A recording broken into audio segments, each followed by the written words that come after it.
You're watching Oilersnation Radio.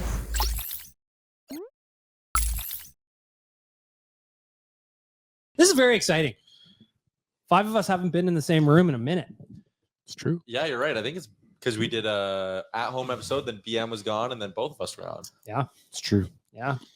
And it's nicer outside than when we had to do the at-home one. Cars wouldn't start. It's lovely in Edmonton. Gorgeous right now. Beautiful. Day. Like a balmy -4. I think. -2. -2. One My just bad. out there. My bad. That's great ODR weather. Tarps Fantastic. off, tanning outside. Yeah. Why not? Get a little bronze, get an early start on the summer. Might have a margarita tonight on the patio. I had enough I like your margaritas style. on Saturday night to last me a lifetime, I feel like, but we'll get there. We will get there. Welcome to the Tuesday episode of Oilers Nation Radio. Plenty to discuss. I don't know if you heard, but the worm is in town. You heard? It's going to be weird, but we'll get there.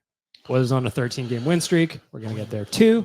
We're going to start off with a delicious debate from my friend Tyler Yaremchuk, our friend at Wendy's, who's still in the daily face-off survivor pool. Out day one. Not me. I was also out yesterday. I bet Kerfoot under a point. I didn't even know what team he was on. Well, He scored yesterday, though. He's on Arizona. Did he score the own goal? No, he didn't. I checked. That would have been a That'd bummer. been so good. That would have been a bummer. everybody else out? I have to set reminder to do this better. Did you know that there's a leaderboard for this? Go ahead. And the leader is only at like 24 points. Because it's impossible. This game is way harder than I thought it was going to be when we started. Yeah. But the point is, even if you haven't started playing yet, the top prize for the year is $5,000 cash. Yeah. So on the season, You can still the get in leader is 23. I'm not in the top 60. Yeah, there's no way I'm in the top 60 at all. But I think if I can go on a bit of a run here the rest of the there. way, 13-0. like what I might have, I mean, I need a week. Yeah, you need a run here. I need a run. The only person I saw in here whose name I recognized was Captain Felton at 37. He's in the Well, hunt. he is a captain after all. He is. He's only 11 behind. Daily Faceoff, survivor.com. That's where you need to go to sign up. Get yourself a little bit of food from our friends at Wendy's, including the bacon portobello mushroom melt, available for a limited time only. I haven't got one yet. I need one. I might couple the Wendy's sponsorship with the DoorDash sponsorship. Bring them all to my house. Mm-hmm. Synergy. Tyler, what do you got Brand for a delicious debate today? The Oilers DoorDashed themselves an improvement for the third line by bringing in Corey Perry. I don't know where I was going with that, honestly. Ding dong. Ding dong. So this is a Anyways, Wendy's segment. yeah, it's a Wendy's segment. You're right. Let's just get to the delicious debate. It's a fill in the blank edition. Pew, pew, pew. The Oilers signing Corey Perry is blank. I think it's awesome. I've hated Corey Perry for almost 2 decades now because he's so annoying. Yep. He'll fight. He's scrappy. He scores. And I know he's a 38-year-old guy now, so like the 50-goal season is long behind him, but still 38 years old, basically dead. doesn't get older than that. Okay. So Starting off I just well. think that I'm super excited about it because he's going to add another layer of annoyingness into the Oilers' bottom 6 and potentially moonlight upward if needed. He's still going to be a smart player. He's still going to be annoying. He's going to draw other teams into penalties. He's going to do a lot of things that I think the Oilers are missing kind of lower in the lineup. And I'm super excited about it. And as much as that's weird to say, I will begrudgingly cheer for Corey Perry, though I will spit after every time I do. I'll enjoy every minute of it. It's one of those players where you hate to play against him, but you love him when he's on your team. That's everything, exactly the everything in the past is in the past. It doesn't bother me at all. We have one goal going forward, and I think everyone knows what that is. It's fitting, though. It suits us. It adds an element that we probably were on the lower end of having. People keep comparing him to Evander Kane, but I think he's different. They end up in the same place, either in a fight or in a scrum by the net or something like that after the whistle, but they get there in different ways. Evander kind of gets in a protective role. Corey Perry is going to be in front of the net, creating these issues for everybody and pissing people off. Yep. And if, for some reason we have 28 shots on goal and we can't score, that dude's going to go to the front of the net and that goaltender is going to hate his life. Well, that's the As thing he I sits love. there to try and get in his head and make the goal scoring a little bit easier. I love greasy goals. And if there's anybody who's not afraid to get into those areas to score them, it's Corey Perry. He scored a ton of them over his career. So And watch, he's good at the end of the year or at the end of his time here, however long it is, he's going to have a better percentage of goals allowed through review, and they're going to be more. I don't know what the word is, but they're going to be a little more greasy than a little more bad than say Hyman's, or Hyman's are usually he accidentally did something, but Corey Perry's going to be doing this shit on purpose, and Corey Perry's going to get more goals because of it. It's going to be really weird, but it's going to be enjoyable. My favorite part about Corey Perry is for the old boys like us, Rick, revisiting all the sweet Mike Comrie jokes from 20 years ago. Those have been fun to read. They're more like, oh yeah. Do you guys know funny. about? Do you guys know that story? I get that reference. Do you guys know the story? The Mike Comrie one? Yeah. Trade. Wasn't he supposed to get? There was supposed to be a trade. I don't know. There's supposed to be a trade, Comrie for Perry. Okay, But in Comrie 2004, something like that. Comrie wanted out, and then he wanted to go to Anaheim. So then, to complete the trade, however, Kevin Lowe asked for Mike Comrie. We were very, very rough in the pocketbook at the time. Okay. Okay. Our bank account was in the red. There were a lot of digits to the left of the decimal. Things were very bad. The Edmonton Investor Group was just like, come on, man. So Kevin Lowe asked Mike Comrie to pay back a chunk of his signing bonus that he had got from Edmonton to make the trade go through. And obviously Mike Comrie was like, no. Yeah, That's not how bonuses work. You think the Ducks would have stepped up and been like, yeah, we really want to do this deal. Like, we'll front that cash. Didn't happen that way. Would have been a different world had it Didn't happen happened. that way. So the Disney deal money, was too. 1-for-1. I don't remember exactly, Yeah, I but don't the remember. most important part was the bonus money coming back to Edmonton. Wow, that is So that crazy. ultimately killed Corey Perry being an Oiler for 2 decades, And he referred to it yesterday. which is hilarious. I thought I was And going to he be an went Oiler. directly But to Philadelphia. Yeah, Mike Comrie did. Yeah. you went to Philly. Yeah. What did we get? I don't remember. Probably something really good. And the guy who's I wasn't. a legend in this It's not town. the I would maroon. assume. No. Let's do a No, Mike Comrie no, trade sorry, never tree. mind. There we go. Hello. There we go. So originally the Oilers traded Craig Millar to get his draft pick rights. The Oilers then Greg flipped. Millar from Oh, Buffalo. no. That was part of the Miroslav Chaton trade. I should have known this Him one. and Barrymore. The Oilers got 3 assets in return for Mike Comrie, 2 of which would go on to briefly work at the Nation Network. Go on. The first is Jeff Wojciechowski, Liam Muirpal. Yeah. And Oh my god, man! Did I have big hopes for him? He Jeff was like, Wojcicki? yeah. Was Tyler's getting a little captain at choked up London here. Knights? Was He's getting Oh, emotional. that was Danny Savret. That was the captain. Of the London Knights. Yeah. Jeff Wojcicki played junior in. Where did he play? You got it right there. It was well before you were old enough to watch. Red Deer. Red Deer. That was he is a legend in Red Deer. So the Oilers got Jeff Wojcicki, Rob Schremp, and Danny Savret as a part of the deal. Oh, Two London Knights. They did work for the Nation Network. Rob Schremp eventually, yeah, that's why I said. Rob Schremp eventually would go on to be let go by the Oilers. They never got anything back for him. Danny Savret was then traded by the Oilers to the Flyers in exchange for Ryan Patulny. Yeah, but go now go to the Wojcicki. What Yeah, did he Wojcicki was get us? Jeff 'Cause I know who traded he for. got me. I just wanted to make sure Patulny's trade tree ended with the Oilers. It did. So then eventually, obviously, Jeff Wojcicki was a part of the deal that landed the Oilers Kris Pronger. So you can continue to follow this trade tree and go from Kris Pronger, who was then eventually dealt from the Oilers for Joffrey Lupul, Ladislav Schmid, Nick Ross, Jordan Eberle, and then a second-round pick. The Oilers would go on to flip from there. This would be a great. We need Ebbs back again to get this tree back on order. Yeah. They were And talking then- about it. Digging it up and Yeah. replanting it somewhere else, right? This is the Exactly. Mark Messier trade tree. Yeah, they do intertwine pretty Yeah. significantly because then eventually Lupul was traded for Jeff Sanderson and Yoni Pitkinen. Laddie Schmid was eventually obviously traded for Laurent Brossois and Roman Horak. Jordan Eberle was then eventually traded for Ryan Strome. Strome was flipped for Spooner. Spooner was flipped for Gagne. That reminds me of that. Gagne was then somewhat flipped for Athanasiou. That reminds me of that tweet where it's Holy like, "Hey, you moly. want to go out tonight? No, we're just gonna stay in and just go over like Oh, obscure niche wide wide receiver names or receivers. something like that." Yeah, it's like, what'd you and the boys do last night? And it's like, oh, we made the best baseball team of players from the year 2000 whose names start with R. And it's like, what? There's so many ghosts that you just listed there that I just completely forgot about. What a time to be alive being an Oilers fan. Back to business for the delicious debate for our friends at Wendy's. Dan? I had thoughts on hopes for Corey every Perry? one of those teams, though. Yeah, every I had single big- one of those guys. I'm like, I had big They are hopes for going to be every the single one of them. the answer is here now. Danny Severette, he's going to captain our defense now. I know it. I can smell it. I can taste it. To answer the delicious debate, I would say my answer is found money. It's a bonus to be able to get a guy like Corey Perry off of the free agent wire for nothing. I think everybody kind of has that asterisk next to the excitement for it, just because there is a question mark as to why he departed from the Blackhawks. We'll never truly know. He spoke a little bit more about mental health and that kind of thing in his press conference yesterday, but it's found money that has like a little bit of a question mark to it as to why that money was just laying on the floor. And if that's going to creep up again, I hope it's not. It's just a short-term deal, so it shouldn't, but that would be my only little caveat there. I just imagine he's going to be on his best behavior, you know?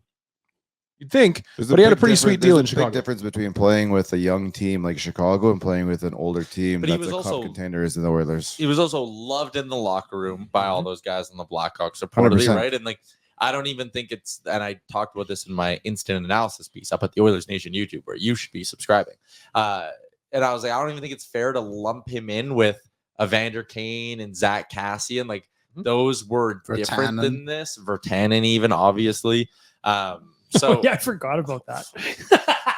I think it's a little different. That's why, like, my answer would be it's a perfect fit.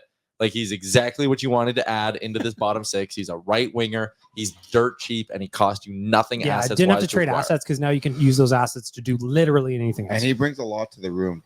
Yep. Like, he's going to be an addition like Mike Smith was off the ice. Like Duncan Keith was off the ice. And A lot I of people was- aren't going to like that part, but it's going to be a massive. I always part like of having guys in the room that have cup rings too. Yeah, he's been there. He's done that He's the He's only seen some Oiler with a shit. cup ring.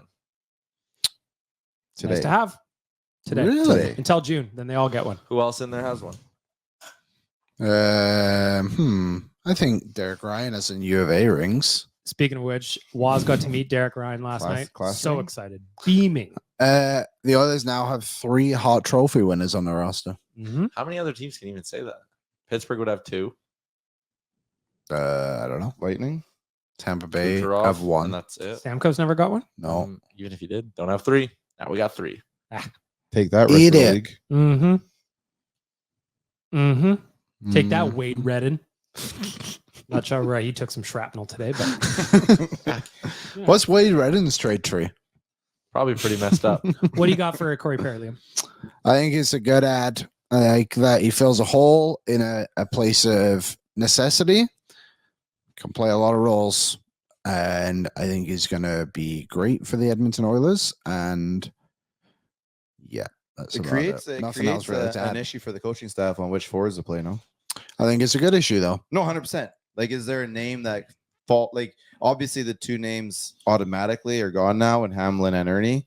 When it comes to putting Corey Perry in, is there a name that automatically becomes the first in line, or is it like this guy, that guy, or this guy? I'm I going to think throw a it's name I think out it's the there. second one. And I don't think everybody will agree with me.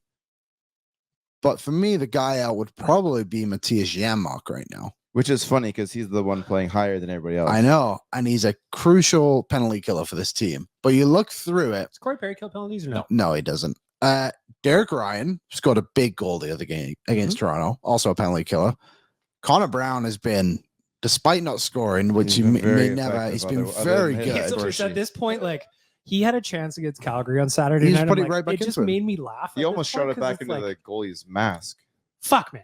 I know. It's He crazy. just needs the one. Holloway, you're obviously not taking out. No, McLeod's obviously not coming out. No. Sam Gagne just scored the game-winning goal. Like, it's unfortunately, Gagne, but- Ryan, Janmark, Corey Perry, circling. Yeah, you cycling rotate for them. 3 spots. but if you were to take a guy out today to put Corey Perry in the lineup, for me, it would be Janmark. See, for me, I think it would have to be either Derek Ryan or Sam Gagne. 'Cause I think they're- that's- and that's fair. Like, I mean, there's going to be an argument for everything. Gagne doesn't power play. Gagne doesn't penalty Yeah. kill. And yet Janmark he's penalty still on kills. pace for 20. Blows my mind. But I said at the beginning of the season, if we get to the point of the year where Gagne and Ryan are playing at the same time, that things are probably not looking too hot because they're both kind of the same player and they're not exactly in their prime or large bodies or specialty one way or the other. I think it would have to be one of those two. I agree And with both the have- and argument both too, for have- either one Have of them. proven to be able to score when you put them back in after 4 days off. I just think Matthias Janmark, as good of a penalty killer is, he's not providing offense. He has Yeah. one goal this season. But the PK is like it's so It's good right crucial. now, it I know. scares me I that don't completely wanna, agree. Like, mess with it. Well, But that's you what I have wonder if like they're going to want to tinker with a PK But unit. they also said like back when he first got when Knoblauch first got here, he cut down the amount of guys killing penalties, right? Because he wanted to keep it a smaller group and more pride in it. And this is your guys' area, and this is your guys' whatever, and get out there and do it. When you take someone off of that and you plunk someone in who hasn't been doing it, the chemistry there between those four guys, is there something there? I also like you talked about taking Janmark out of the lineup. Just got me thinking: is he not a really obvious trade option for the Oilers? Like, they're going to be pinching pennies come deadline time, right? So if you want to add a third line center or you want to add a top six winger, and it's like, we probably need $1 million going out the door here at some point. Like, Gagne's league min, Connor Brown is league min for this year. Derek Ryan's $900K, so there's a $100K difference between him and Janmark. Ryan has the extra season, so team might not take him. Like, I don't wonder now if maybe Matthias Janmark, even though the gap is small, if that's not a guy they maybe don't look to move at some point. That's fair. I'm trying to I figure get out. it. It would but be a I bummer just- for the depth chart. Yeah, well, that's just it, right? Because I think at this point now you're trying to build up that depth chart, and I don't think like adding one and dropping one is the greatest move. But if you're taking a step up in terms of skill, in terms of production on the ice, then maybe it is worth that risk. You've gotten the freebie and Perry. Like, let's say you can add a top six winger, and just to make the money work, you throw Janmark into that deal. Then you're still in a situation where you're sitting one of Gagne or Brown every night. So I think they're probably. My guess would be looking closer at defense than a forward at this moment, just because the Oilers have been very healthy on D this year. Yeah. And, I don't mind a Broberg call up at all. But like Mhm. if two go down, then what? Philip Kemp. the forward. The forward. Oh, sorry. I thought you said defenseman. Yep. Philip They played Broberg. him. They Philip played Kemp on the four. They Yeah, played it's a Kemp joke. forward. Oh, I was zoned We were out. being I was rascals. looking at this. Did you guys see This is the whole he plays center, but he's on a centerman bit again. Did you see Simons broke? And Just when? throwing them all. Like literally like collapsed on the car. All right. Oh, the ceiling? Yeah. That was Yeah, that was a crazy. couple nights ago. That's how they get you. It's nuts. Please explain. Just in general, that's how they get you. That's their anti-theft device. Yeah, yeah. And then there was Drive also away in the- this other stuff about like snow plows just ramming into cars, and I'm just thinking, what's my car gonna Where are you look like? going right now? I don't know. It just there's been crazy stuff going on in You're not Edmonton rolling today. You're not here. We need No, you to I'm be not here right now. I'm sorry. I was just this city, man. He looks a little stressed. It's like Gotham. When's the last time you had a banana? It's been a while. I had a banana Maybe muffin that might now. be the Why are there that no might be the bananas thing. here? I had some munchies out Tyler there. should have like a couple bananas in his fucking pocket or something. Tyler just in should case of supply fruit. me bananas. You guys spend enough Yep. time together. Holstered for moments like this where you're in Mhm. disrepair. Where were we? We're wrapping up the delicious debate. I think. All right. Yeah. What's next? Who's your ideal? Like, where's your ideal? Like, over above who comes out? Where's your ideal spot for Corey Perry right now? They're fine. I don't think you tinker with the top six at all. No, you No, don't. no. But they have tinkered with it through the winning streak, and it's been fine, right? What do you got? Hit me. It's when they get There's a down by part of me goal or that two. wants to see McLeod back up with Draisaitl and Fogle, and Kane with Perry and Holloway. Who's your fourth line Man, center? those, then? that line would Derek cause Ryan. mayhem. I don't love Derek Ryan at center, which is why I'm hesitant to do it. But Yeah, I think there's you a said part that. of me that thinks there's tremendous upside to the Holloway Perry Kane trio. Holloway, Perry, Kane. Two guys who can score goals. Holloway would have had 3 assists the other day if Connor Brown and Cody Ceci knew how to put it in the back of the net. Again, I'm still my delicious debate now and always is which one of those two gets one first. Corey Perry. That's so sad. It probably is Corey Perry. Oh, and you mix him in, yeah. See, Yeah. just on the Holloway moving him up the lineup, I get it. And I love that second line of McLeod, Dry, and Fogle. But the speed aspect of having Holloway and McLeod in the bottom six on separate lines too, I think is very, very important for the Oilers too. And I would try to add more speed into that group. There's So a lot I more just offense down there too. Yeah, exactly. So I like Derek Ryan a lot. I just don't love the idea of a fourth line potentially being Sam Gagne, Derek Ryan, and Yeah, Connor Mark. Brown. Which with Hamlin, those two have Although, done well. I don't mind it. I don't mind it either, and I think they work hard enough that it would be fine. because we're but I kind of just past love the the days of like speed. grinding fourth lines. Got to move. Yeah, You got to move, and those are some guys that, again, somehow Sam Gagner's on pace for 20 goals. We got to be It's blue wild. collar. Like Sam Gagner is not doing this by playing the way we saw when he was drafted in 07, right? He's redone his game. He's been around the net. He's putting the puck on the net. He's going to areas. It's not fun. He's doing exactly what Derek Ryan does out there. They're Doesn't hit anyone hard, but he's always physical on the forecheck. Lets you know he's 100%. there. Yep. For a smaller guy, Sam Gagner is not easy to play against. No, He'll stick you. He'll get you. Sometimes you got to. you got That's that. how they get Mhm. you. And again, game-winning goal against the Calgary Flames in 2024. Didn't see that one coming. Pretty wild. Pretty awesome. Pop a clutch. Especially from where he scored it from. Yep. Yep. The Or old how he bank scored shot. that one. Yeah, I don't know how that went in either. We'll get there. We don't ask how. We only ask how many. 6. 13. And counting. 8. How many goals does he have? 5. What's 13? What? Oh, 13 wins. I thought we were talking about how many Oh, yeah. goals Sam Gagner Oh has. my God. I thought you guys were just saying numbers out loud at Me random. too. I was very There are numbers confused. that meant something, though. Yeah. Well, how many goals does he have? 41 in honor of Taylor Torney. What's his trade tree? Oh, boy. You guys are rascals. So here we go. Taylor Chorney He trade went to tree. St. Louis. Has not been traded once in his career. We Not left us in worth Simon. shit. Yeah. Just traded. Tough. He was an answer on Liam's game a few weeks ago. Was he? What was the Yeah. question? I described Taylor Chorney and you have to guess who he is. All right. All right. Oh, Do you know Tom Gilbert's coaching now? Where? Madison. she coaches marketing Yeah, magazine. I know. Madison, crazy? Connecticut? Yeah, Wisconsin. Capitals, whatever they're called. All right. All right. There you go. Assistant. I'm going to read this next part verbatim. Okay, I'll get ready. For a limited time only, our listeners can get 25% off and zero delivery fees on their first order of $15 or more when you download the DoorDash app and enter the promo code NATION25. That's 25% off up to $10 value and zero delivery fees on your first order when you download the DoorDash app in the App Store and enter the code, Liam. Nation 25. Don't forget, Nation25 gets you 25% off your first order with DoorDash. Offer valid in Canada, subject to change. Terms do apply. I want to know who delivered for you. So, I haven't been here in a minute. So, I'm going to go back a little bit ways. But in terms of the Flames game on Saturday, win number 13, Tyler Yaremchuk, our friends at DoorDash, who delivered for you? Stuart Skinner, man.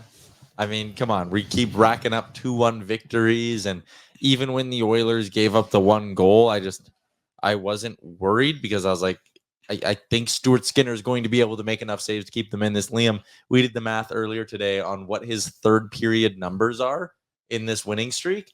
And do you still have them? Of course. It took me 4 minutes. Of course I kept them. All right. So what do we got? Give me his third period stats during this winning streak. They're going to be good. In the third period during this win streak, Go ahead. he has played 10 games. Mhm. He has a goals against average in the third period of 0.3. Gives up one goal every 3 third periods. His save that good? that's pretty Not good. bad. Okay. Save percentage is 967. Is that good? That's pretty impressive. All and right. the only game he's allowed more than one goal in the third period was against the New York Rangers when he was like 0.1. 0.1 seconds left. The fact that Stuart Skinner has given this team so many clutch saves over the last little while is just so wildly impressive and such a massive reason why this winning streak has been extended to where he is. So Stuart Skinner gets my who delivered. 10 games in a row with a save percentage over 912. 9 games in a row where the lowest save percentage he had was a 926. I got Fantastic. I got another one for you from NHL.com.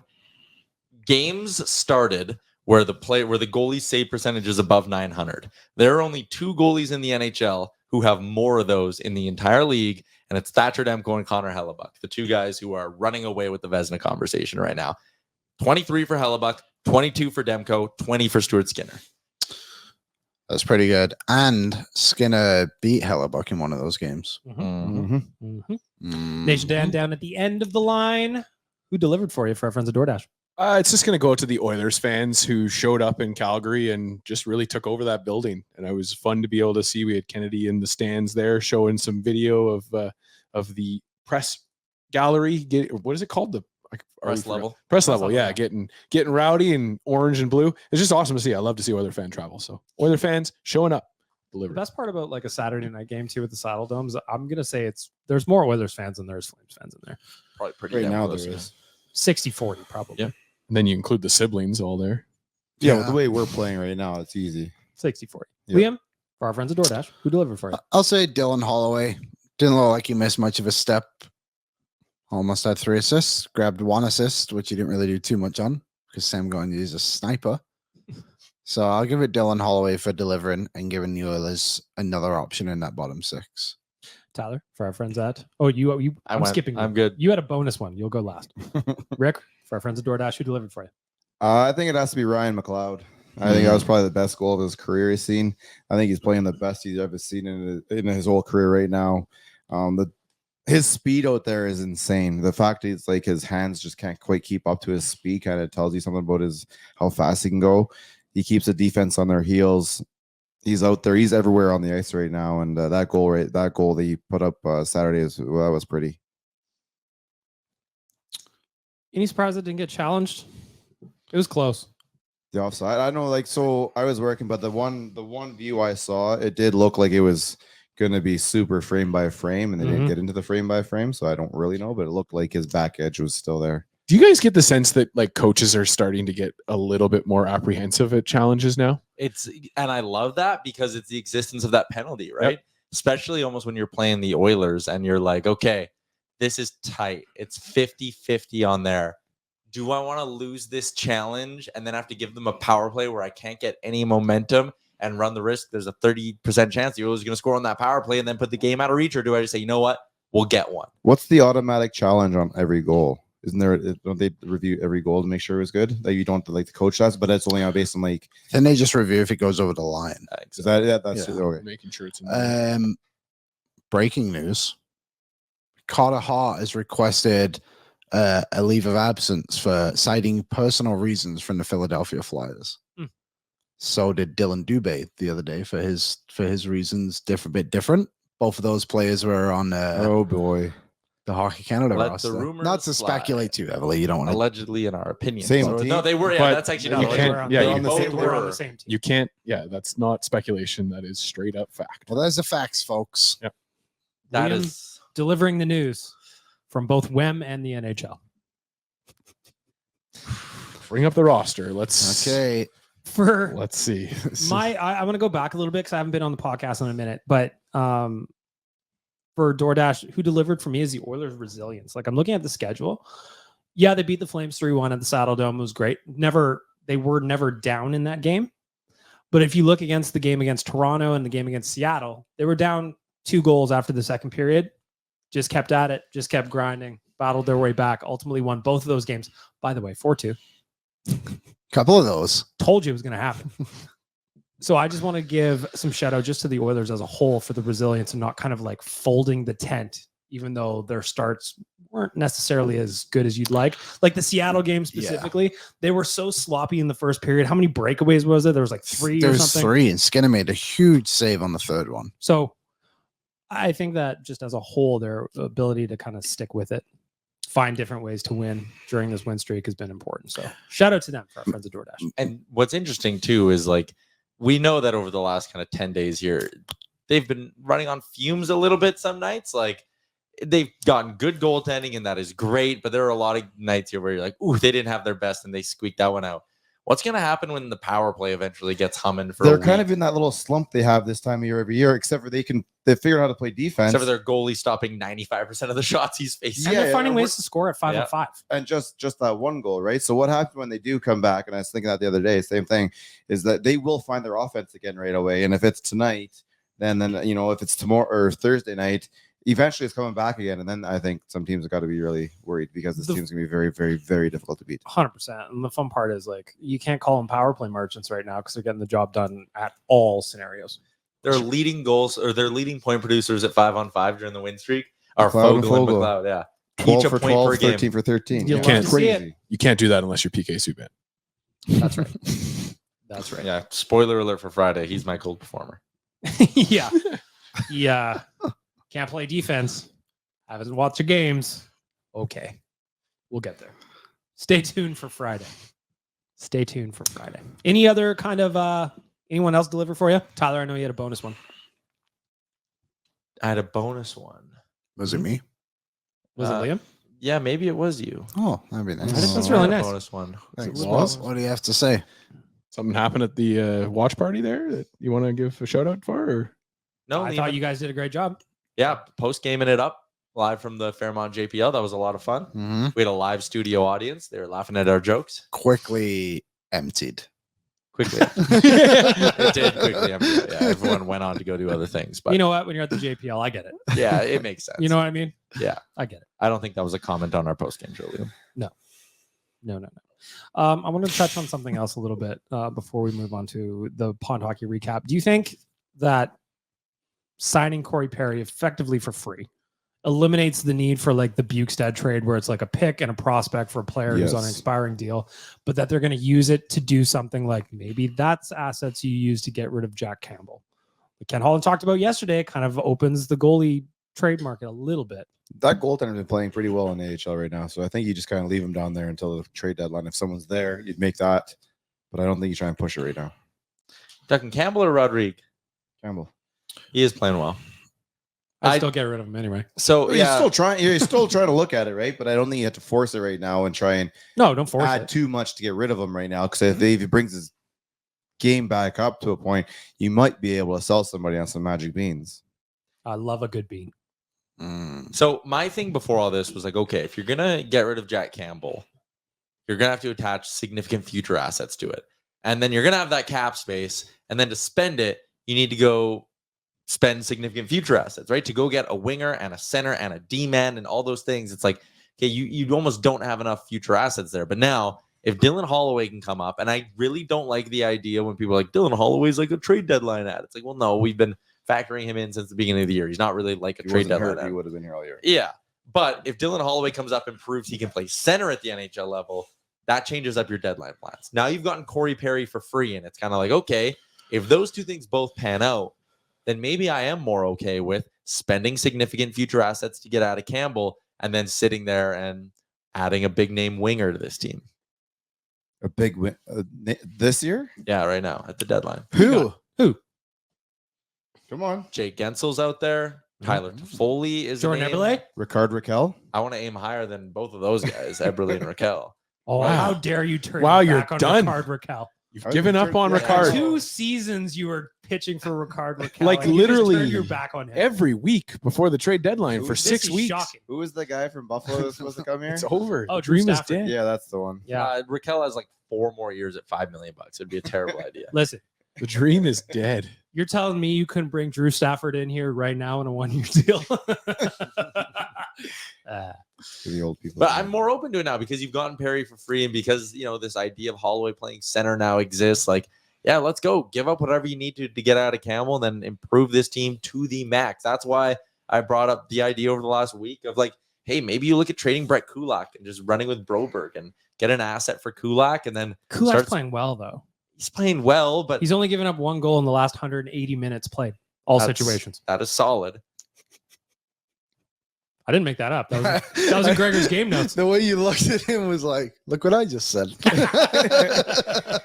had that one in his pocket for a while. But the idea is Kulak maybe a luxury you can't afford, or can that money be spent better elsewhere? And can Broberg just handle those minutes for you?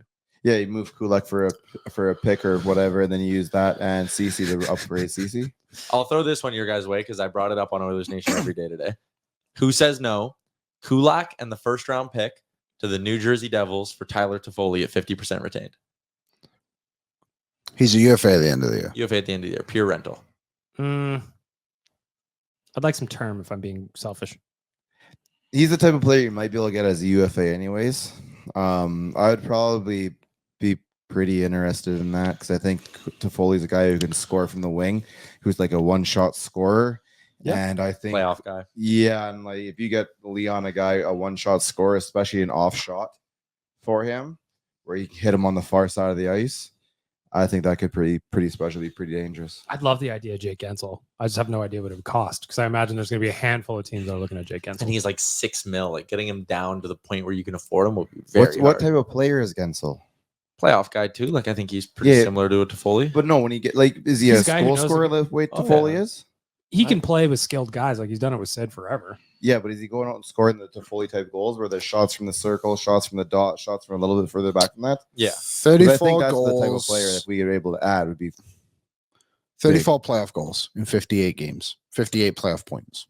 Point a game guy in the playoffs, has hit 40 goals recently, 36 last year. Like 20 this year, 27 assists, 47 points this year. May I float an idea out there because Tyler asked me about this one? Sure. Sidney Crosby. and then What if fourth line winger. Frank put this out today as a possible suitor, but what if the Oilers were able to get Chikrin? No. So I said, put this one out there, and I said this. I think this would be a better trade than bringing in the Toffoli because I think it eliminates the question mark of a Broberg. You bring in Chikrin, trade Kulak and a couple of picks for Chikrin, and you have Vinny Chikrin, Ekholm, Bouchard, Nurse, CC. I know I've messed up the sides on the bottom. I don't like the idea of spending more assets and more cap just to upgrade your third pairing defenseman. The defenseman itself worries me. He just got to Ottawa and they want to move him already. Well, they're brutal. And Well, he's yeah, just an then- asset that But they he's can not. move He's on not from. obviously. He was brought in to do something. He's not doing it, and he wasn't really doing it in Arizona. And there were doubts and there were question marks about him when he left Arizona. They went to Ottawa, and everyone's like, "Oh, up there! Like this is great. This is great. This is great." Things have not been working there. I just find like that's not a player I want to take a chance with on a team that. But I When don't. you have a player out there who's letting one goal in 180 minutes in all-time minutes. I think all-around I minutes. Thank you. understand. I understand what you're saying, but in the same breath, it's not like other guys have gone to Ottawa and dominated either, right? There's been a lot of guys that have gone there and been like, "This is the answer. This is the answer. This is the answer," and then they've all gone to shit. Yeah, so if they can't play as a team, Then maybe that's on the Ottawa, not on the players. but I don't know. I just that Can I I'm ask a just not willing question? to take that chance right now. Just especially 'cause for I the don't third- know. for the- I wanna ask a question. He's the highest scoring defenseman in Ottawa this season. Is there any element to Chikrin that's kind of like what's going on with PLD in LA and just the terms of like, he's just kind of like, I don't know. No, I think Chikrin's actually really good. He has 27 points in 42 games from a defenseman. Pierre Ledoir is like What kind of -8 minutes is he points. getting? Because he's not going to be getting those fucking. he's he ain't gonna be getting averaging, those nice I minutes believe, here. about 17 minutes at 5-on-5. Against what type of competition? I didn't look that deep. I only got asked about an hour ago. That's fair. I He's think busy it- checking out the Simons news. Yeah. that was crazy. I You guys hear about the could be an snowplow that option. hit the truck? Mm-hmm. I have Liam told me. Snowplow stories are actually wild. It's I've got my ridiculous they Liam can just news do alerts that. on, so I keep up with. You current say it's events. wild that they can just do that? Just plow into Well, cars. they're not supposed to. It's not like they're allowed Yeah, to they're not just go encouraged. do But it. when I've they heard it's a do joystick issue actually. but- In those Hyundai tractors, they have a joystick issue in cold weather too. Really? But Yeah. when they do it, there's no repercussions. Oh, there absolutely is. Is it? Yeah, the Oh, city has to pay 100%. that. You and I actually have paid. No, not you. Sorry, you're in Sherwood Park. Yeah. Anybody that lives in Edmonton pays that. Interesting. Taxpayer my dollars. What do you think? They just car- hit Insurance. people's cars and are like, well, Well, yeah, I I thought- Hopefully, you had a second vehicle because that Sorry, one ain't Sam. working anymore. I thought the rule was that like they put out that notice that they're gonna come and plow. And it's your responsibility to move your vehicle. So if you don't move your vehicle, it's kind of like collateral damage of like, Oh, maybe. well, you didn't listen to the Not rules. really. Like normally they'll just windrow you in.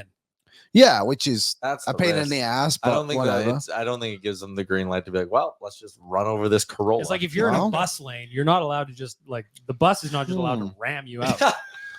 You know what? Maybe we need to be there though. As a society. Interesting. Well, let us know. Leave a review. I would like you to leave a review. We got Where you live, Liam, the police go ahead of the snowplows and knock on doors and let people Yeah. know ahead of time. I know this for a fact care because I about used to our live there. residents. Not in Edmonton. Not in It's- this Gotham City. The parking ban has been announced. You got to figure it out. Mhm. GTFO. But I mean, Plows coming through. Our cars may be plowed right now because we're all in this podcast. Could be. Never know. I'm in on Chikrin again. All right. I would just like to have a guy like him as a depth defenseman, not have to pencil him into the lineup. Like I could see an acquisition like that. I'm thinking like a Marc-Andre Bergeron style of player where it's just like some offense that you could put into the lineup because we just keep talking about how 1 or 2 injuries to this defense and we are Like a Philip effed in the Lawson. Izzy. I'd like a Yeah. Philip Lawson. I'd like a Jason Smith type. Just just like a depth. hardcore those guys defender. are sevens. Just depth that feels Philip Lawson. You're right. He was more of a 9. depth that feels like we didn't have to Not subtract double to get to it. digits. Yeah, that's fair. I just think that there's no argument that Chikrin's better than Kulak. So if you can get down to the same money, then it's an option. Just thinking out loud.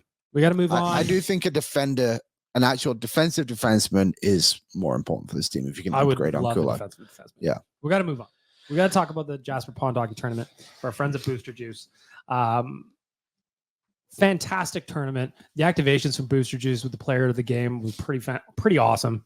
I mean, I won. It was very undeserved, but I still won the player of the game. So I'm very excited about my Booster Juice 1 free smoothie coupon. Was that what it was? I also And- got a water bottle, a Yep. little puck, a Yep. little toque. Whoop. Very, very nice package from our What- friends at Booster Juice. What are you going to get? Well, that's the tricky part. Dollar amount? Just one free smoothie, Playboy. Oh, just just one drink. I'm gonna Yeah, get a quad XL and save Yeah. it, use it for multiple days. I am thinking Mango Hurricane. Oh, Arguably my favorite. Toss some strawberries in there, maybe. Get a little frisky. Just order in blender size. It was fun just kind of seeing some of it. Yes. Can you just pass me the blender? I will drink from this. So it was fun to see Booster Juice kind of out and about and everybody kind of pumped when they got their Booster Juice Player of the Game prize. I thought that was really, really well executed at the tournament. Very excited about it. And just fun to see. who doesn't love a good booster juice? You got one too, Tyler. I did get player of the game once. And Braga. well deserved. At least yours was deserved. Like when you say earned, not given, mine was given. Didn't Chalmers give his away to Pat? Yeah, Chalmers got his. He was Chalmers was the worst player of the game of all time, just because he made the referee, scorekeeper guy laugh the entire time because he was unhinged. had a couple of pops in him and was just mouthy as all hell. Back to the tournament, though. Ultimately, this is the third year in a row, Tyler, that we've been able to go and experience it. The tournament gets better every year. It gets bigger every year. The weather was fantastic this year. Playing the first night under the lights with the snow coming down, it doesn't get more picturesque kind of than that. It's one of the most beautiful ODRs you'll ever play on. It was fun to hang out with the boys from Flames Nation. It was fun to hang out with the boys from Daily Faceoff / Leafs Nation. And it was fun just to meet a bunch of people that they came because we've been talking about this tournament now for 3 years and they want to make it part of their January routine. Yeah, like Chalmers said, you and your buddies go on golf trips and all that, whatever. And there are people there, the group from Seattle, this is their trip every year that they do as boys. They fly in, drive out to Jasper. And it's an awesome time, man. It's my favorite weekend of the year. It's one of my favorite events that we do from both an execution of the event standpoint, doing the watch party on Saturday night, getting to play hockey in the mountains is unreal. Mhm. But then the flip side of getting to hang out with everyone we work with, I also love it too. And I just think if you have a group of friends going out there, having a cabin at the JPL, and then just hanging out, crushing beers and playing hockey, getting to walk to the rink, you park your car and you leave it for the whole weekend. Yeah. It's the perfect weekend. It's awesome. Liam got to experience it a little bit this year too. Yeah, I had a bit of FOMO seeing what you guys were doing on Friday night. So I came. I don't think I was there for 24 hours, but it was awesome. You were definitely not there 24 No, I hours. you were don't there know for if I 19, was. Yeah, tops maybe 17. Yeah. Right? Had an excellent tub session. We did. That was a good tub session. We stayed in the Queen's cabin. Well, you guys did. It was an honor to be in the same building. It was, wasn't it? Mm-hmm. Of course. Liam could feel her presence as soon as he walked in the room Yeah, or in the building. Yeah. Absolutely amazing. the accent came right out of me. Fueled by Booster Juice, download the new Booster Rewards app today and start earning berry points for delicious and nutritious smoothies, drinks, and food that you will get throughout the day. Download the Booster Rewards app. Last thing I want to say about the tournament real quick is just if you're on the fence about joining us next January, just do it. You got to be there. It is, like Tyler said, one of the best weekends of the year. And this year we got so lucky with the weather as well that it was really the perfect weekend. Breaking news from the Oilers. Hmm. Phil Kemp loaned to the Condors. That'll solve their veteran problem. That'll solve their Expects- forward depth issues as well. Ben Gleason to get called up. Maybe. Wouldn't that solve Interesting. Kemp just doesn't go down? So Kemp isn't You a need, you veteran. need one of the vets to come up, no? Gleason Yeah. is a veteran. Yeah, Yeah, because G. Bakersfield has the veteran issue where they have too many guys. Yeah. So they has- need one guy to come up, which is Gleason. I gotcha. Other guy, Adam Ernie, got put on waivers and cleared. Farewell. Fairly well, Adam Ernie. You know, he was a wrecking ball out there. But He grew on me. yeah, He was playing effectively. He wasn't doing anything that any ordinary player couldn't do, but he wasn't a liability, I don't think. I think he actually got I did more like his physicality. effective. He was a wrecking Yeah. ball out there. Yeah, But he did achieved. well. So like But the others upgraded. he did his It is job what it is. well, but his job is the easiest thing in the NHL to do well. A fourth line winger who doesn't kill penalties and doesn't score. Like, They yeah, have sure. I liked his physicality. He played well, but he's a jag. To his credit, though. Yeah, but To his credit, the goal he did score was a was- beauty. And also started the win streak. Playing 5 minutes a game isn't very easy, especially trying to be effective in your Mhm. 1.5 shifts a period. What are we doing here, guys? Tyler, He goes out there and skates and hits two guys, and then like it's very easy for him to do what he does. In the grand scheme Well, of the basically. NHL, Wow. in the grand scheme of I just saw Okay. this yesterday on Twitter, Wow. and it irked me. People were like, "God, I think Ernie deserved to stay up." He It's like, definitely "Ah, he definitely got pushed out of the nobody's saying game. that. okay." But nothing about what he was doing out there is easy. Why it's do not you like he hate won Adam a job in Ernie? the NHL by hitting a scratch ticket? Oh yeah, I know, but I'm just saying, like, relative to every other position in the NHL, being the fourth line winger who doesn't kill penalties and has no expectations of scoring is the easiest job in the league. All right, Adam. Bit, Sorry, buddy. bit harsh. Sorry, pal. Yeah, maybe a bit harsh. But You know, whatever, we're I'm trying grouchy. to pump your tires here a little bit. And Games Tyler's on- just like, nope. Games Stab tire. games on the road, a good 7 minutes of his 8 minutes are against their best players. Not getting scored No, on. they're not. When you What match do you up mean? lines and that line is out there, you're not trying to put your best line out there? I'm gonna fact check that. In the meantime, we're going to take a quick break, and then it's time to bring Waz in for his signature segment. Can you clear that up for me? It is time for, you've been waiting. He's been waiting. We've all been waiting. Our friends at Greta. Go check them out pre and post game. You want to get a little food in you before the game? You want to get a little Mario Kart in you before the game? Go on down to Greta. You're going to have a great time. I'm still undefeated on the Mario Kart game. I only played once recently, but I won. That's what's most important. Check out Greta. As always, we welcome Waz in on Tuesdays for his signature segment. Can you clear that up for me? How you doing? Excellent. All right. Starting off, this one comes just kind of after the Battle of Alberta. Clear this up for me.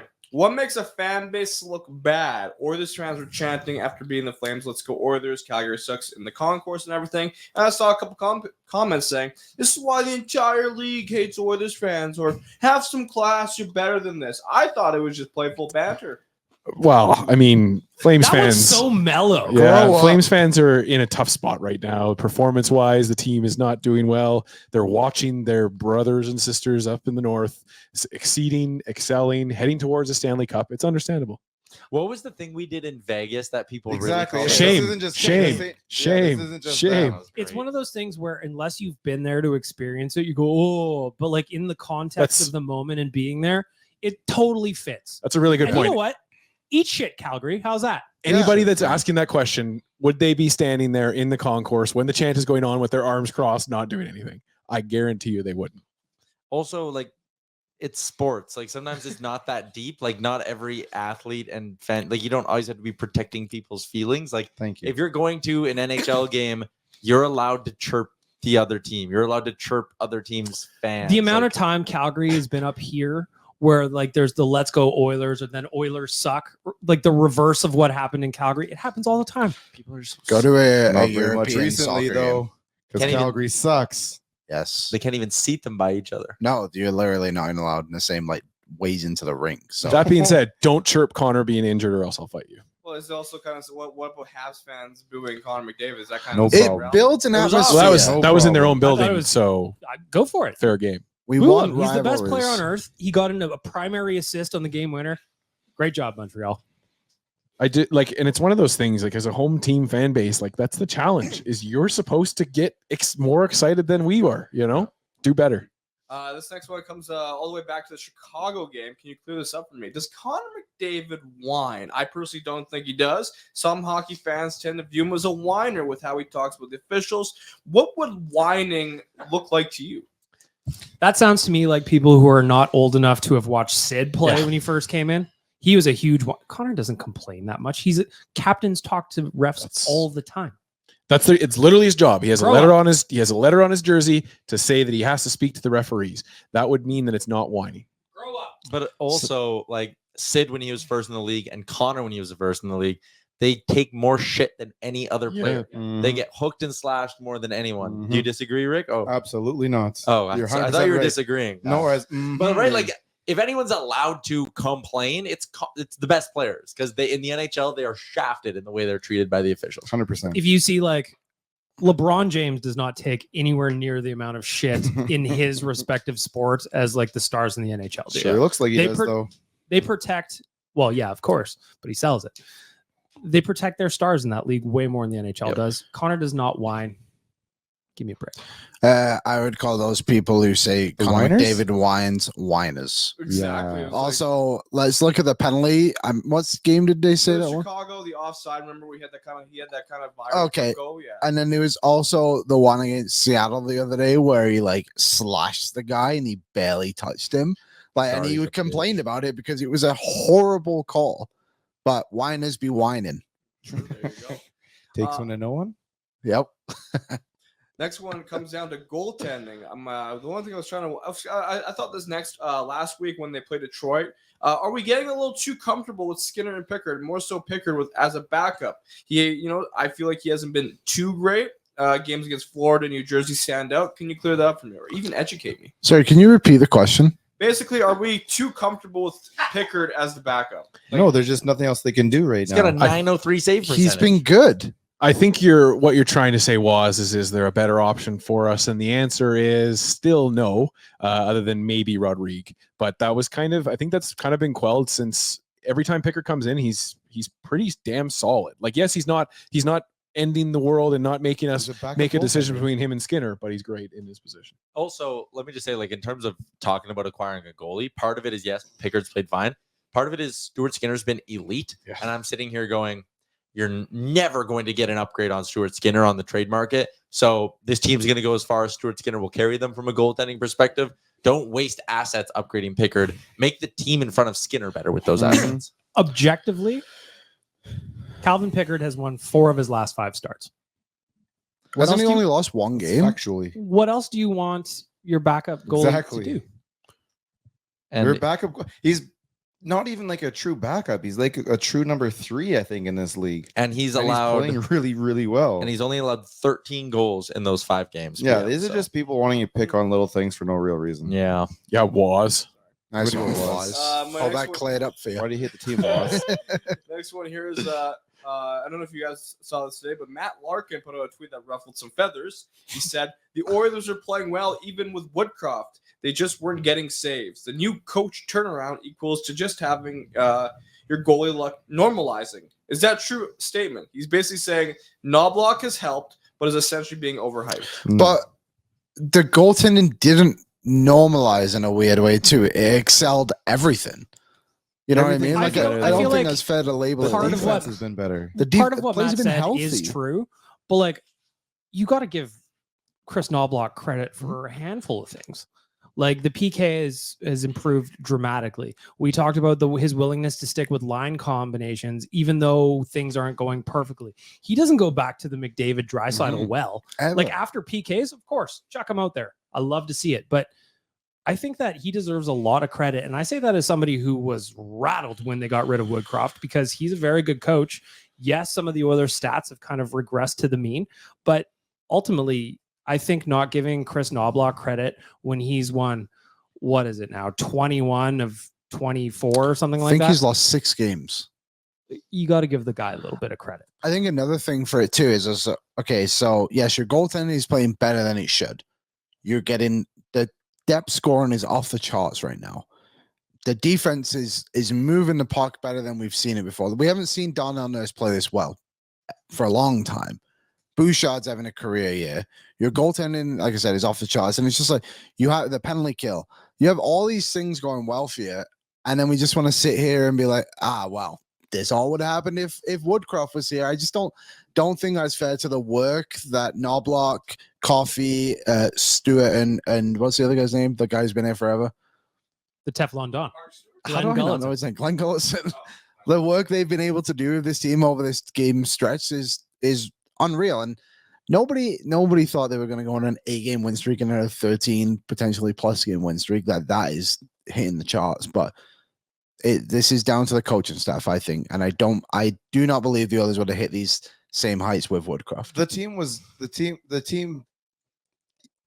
They were going to get better anyways. Like we saw it out of the Seattle game. I thought they were better in that Seattle game.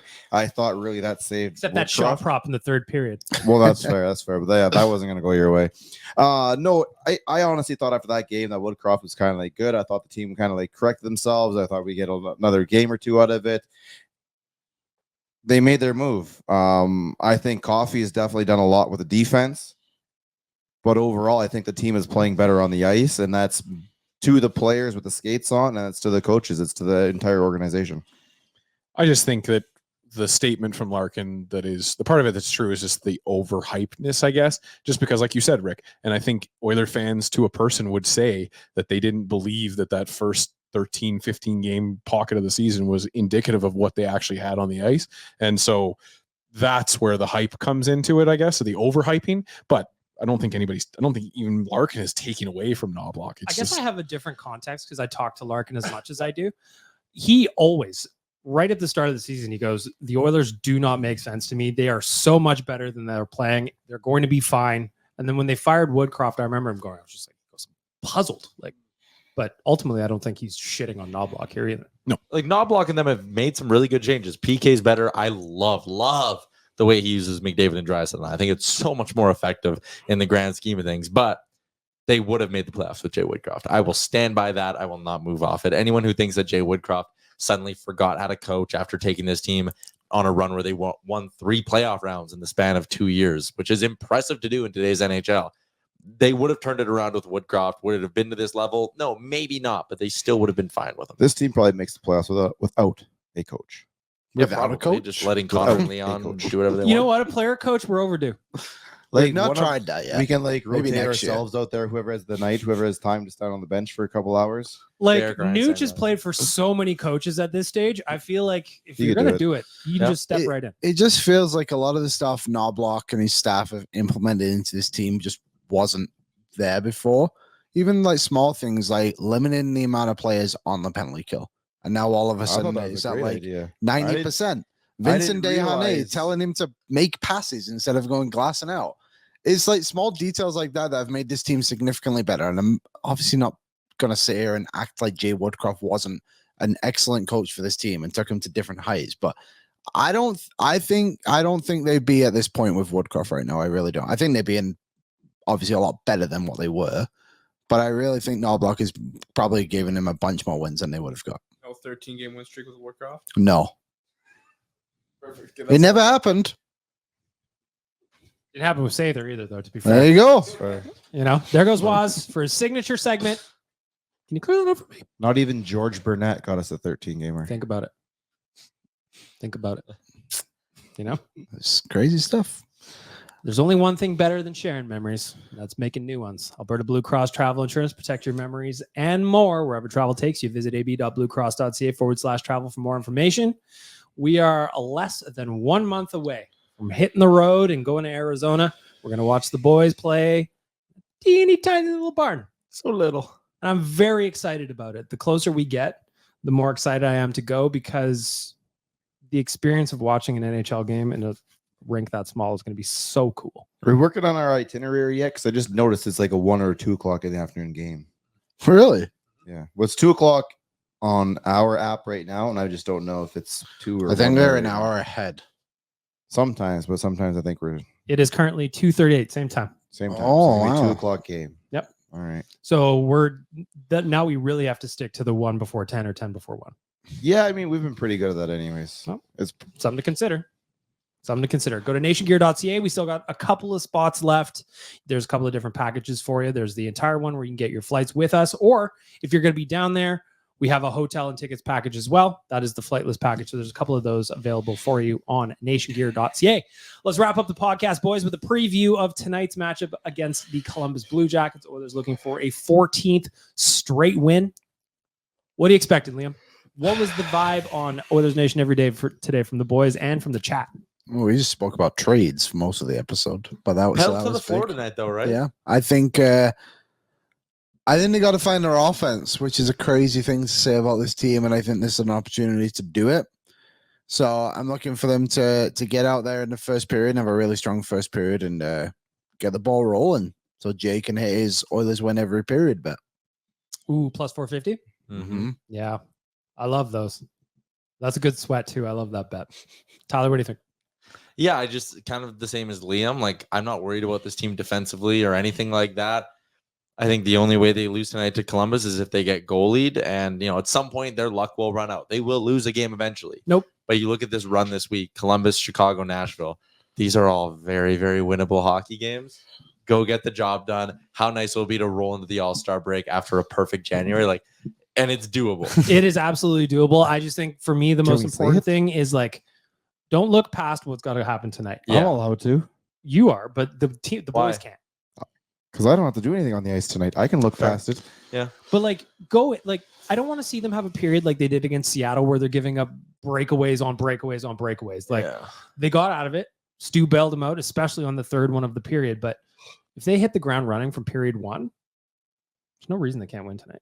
Their biggest obstacle is themselves. Yeah. They stay out of their own way, they're going to win this. Yeah. They stay out of their own way, they're going to win on Thursday. They stay out of their own way, they're going to win on Saturday. Now, here is the question. I told you, Dallas, mid-February. I know we brought up last week. Do they, yes or no? Do they get to Vegas? Do they get to Vegas this way? Or do they get to Vegas? Are they going to get to the Vegas game? Are we going to get to 60 minutes to tie the record? Yes. Because that's what that means. If they got to the Vegas game, that they would be playing for. Do you think they're going to go there? Do you think they win will. there? We'll be playing for the record out of the All-Star break. I'm confident in that. I love it. Dan, Question: do they play the next game to have the record on their own? I can't look that far ahead. I can't. Come look past on. the Vegas. answer is yes. It's totally Yes, doable. they're right? getting the damn record. It's yes is the answer, Dan. But we're starting tonight.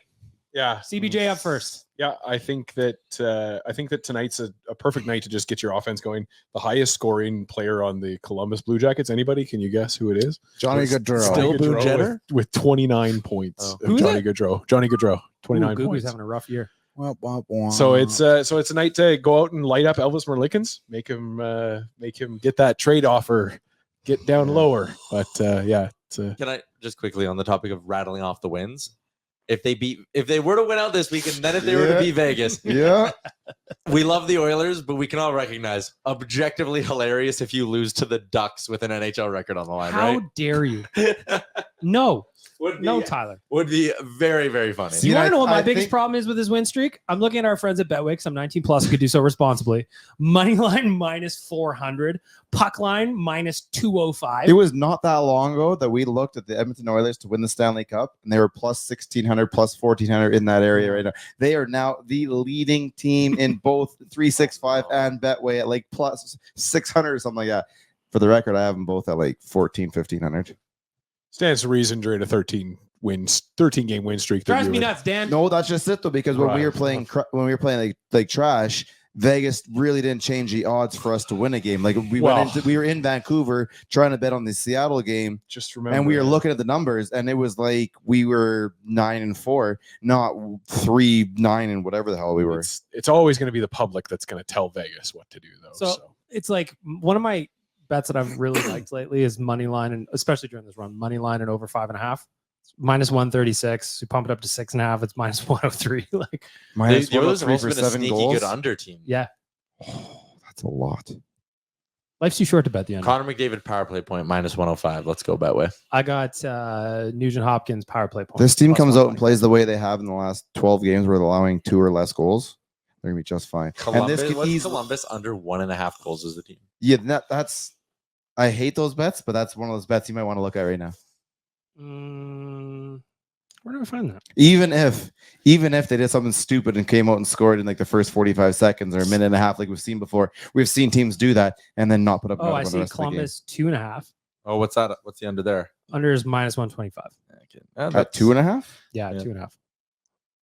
Oh, 1.5's got to be juicy then. It might be. Another Maybe. 4-2 win coming.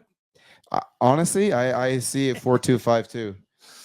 Get off my 4-2 wins. 4-2 correct score is 11-1. Maybe a dabble. What were they? Little spring. Back to They did back-to-backs. Yeah, that's what. The funny thing about when the Oilers won back-to-back 4-2 games, it was like I won back-to-back 4-2 games. Hilarious. My mentions are always funny when that happens. Any final thoughts?